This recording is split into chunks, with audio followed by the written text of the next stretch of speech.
और मैंने ध्यान करके, मेडिटेशंस करके, मेरे साधना से मेरा सूक्ष्म शरीर का सैटेलाइट तैयार किया हुआ है, वो दुनिया से कहीं भी कनेक्ट हो सकता है। तो मुझे किसी देश में जाने की जरूरत नहीं। मैंने लंदन में बैठ के कनाडा, जर्मनी, वहां जहां से भी दुनिया से फोन आ रहे थे, सबके बराबर जवाब दिए। 2 घंटे का कार्यक्रम हुआ और इतने फोन कॉल थे, इतने फोन कॉल थे कि जैसे कार्यक्रम खत्म हुआ ना, वैसे सारे डायरेक्टर उसके टप टप टप टप जैसे आम गिरते वैसे नीचे गिरे। स्वामी जी अभी 128 लोग लाइन में लगे हुए हैं जिनके अभी फोन कॉल लिए ही नहीं। इतनी भीड़, इतना क्राउड था। ये सब गुरु कृपा से संभव हो सका।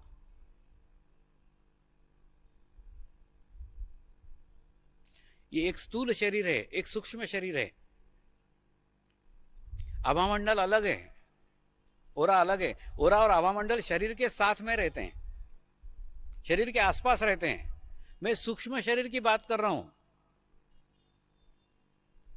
सूक्ष्म शरीर यानी उस व्यक्ति के जीवन काल में उसने जो साधना की है, उस साधना का एक शरीर रहता है, एक शक्ति रहती है, वो स्थापित रहती है। उसको आप सैटेलाइट समझ लो।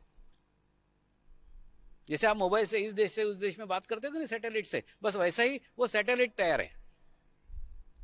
किसी भी व्यक्ति के बारे में जानकारी यहां बैठे बैठे विश्व के किसी भी व्यक्ति के बारे में जानकारी प्राप्त हो सकती है, संपूर्ण जानकारी जो उस व्यक्ति को भी पता नहीं है।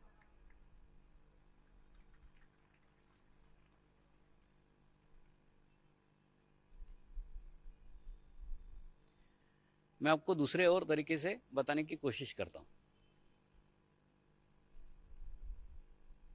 जैसे समझ लो एक भंडारी सेठ है आपके शहर के अंदर। एक भंडारी सेठ है जिन्होंने अपने जीवन काल में स्कूल बनाए, कॉलेज बनाए, हॉस्पिटल्स बनाए और अच्छे कुछ समाज कार्य किए। बाद में भंडारी सेठ मर गए, लेकिन वो मर जाने के बाद भी स्कूल, कॉलेज, हॉस्पिटल के कारण उनको याद किया जाता है। ये भंडारी सेठ का हॉस्पिटल है, ये भंडारी सेठ का कॉलेज है, ये भंडारी सेठ की स्कूल है, ये भंडारी सेठ की पानी की टंकी है। माने उन्होंने जो समाज कार्य किए, उस समाज कार्य के कारण भंडारी सेठ जीवित है, उनके कार्यों के कारण जीवित है। शरीर से तो मर गए। ठीक इसी प्रकार से गुरु अपने जीवन काल के बाद सूक्ष्म शरीर से जीवित रहता है। उसने अपने जीवन काल में जो कुछ कार्य किया है, जो कुछ साधना की है, वो साधना विद्यमान रहती है, वो कभी नहीं जाती।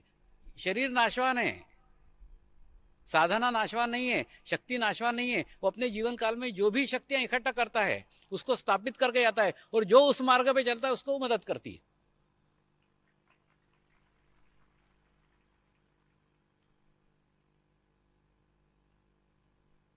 तो सर्वधर्म समभाव की भी शक्ति एक है। जो संत, जो महात्मा, जो सत्पुरुष इस मार्ग पे चले हैं, उनकी साधना की शक्तियां पूरे ब्रह्मांड में व्याप्त है। और जब आप उसके रास्ते पे चलोगे, उसके मार्ग पे चलोगे, तो वो आपको मदद करती है, हेल्प करती है, क्योंकि आप उसके कार्य को कर रहे हो।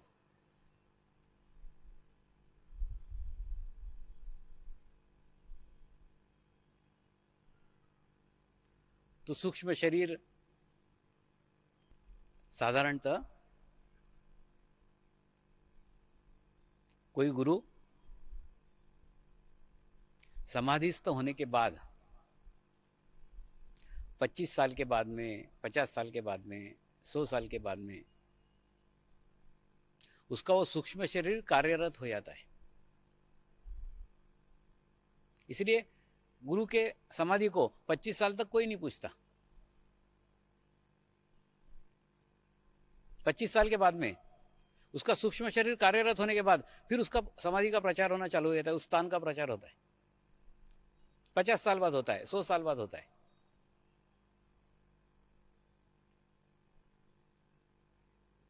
यानी सूक्ष्म शरीर निर्माण होने के लिए गुरु समाधिस्थ होना अत्यंत आवश्यक है। जीवन काल में कभी नहीं हुआ है।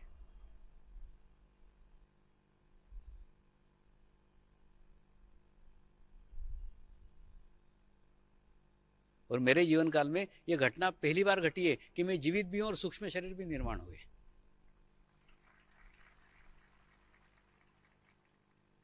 इसका मतलब ये नहीं है कि मैं पहले गुरुओं से शक्तिशाली हूं, मैं गुरुओं का नया मॉडल हूं। गुरु शक्ति की भी प्रोग्रेस हो रही है, प्रगति हो रही है, सिर्फ उसकी प्रगति हमको पता नहीं है, उनके प्रोग्रेस के बारे में हमको जानकारी नहीं है, क्योंकि हम उस रास्ते पे चले ही नहीं है, उस मार्ग पे चले ही नहीं है, इसलिए हमको उसकी कोई जानकारी नहीं है।